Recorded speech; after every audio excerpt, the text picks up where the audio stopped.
In front of me is VIVO iQOO Neo 7, and today I would like to show you how you can turn on or off auto rotation.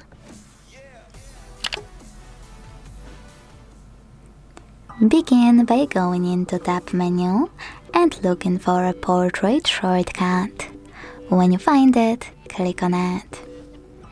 As you can see, mine is white with a red padlock.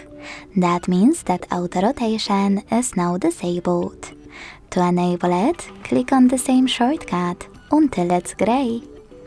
Thanks so much for watching. If you enjoyed this video, leave a like, comment and subscribe. Bye!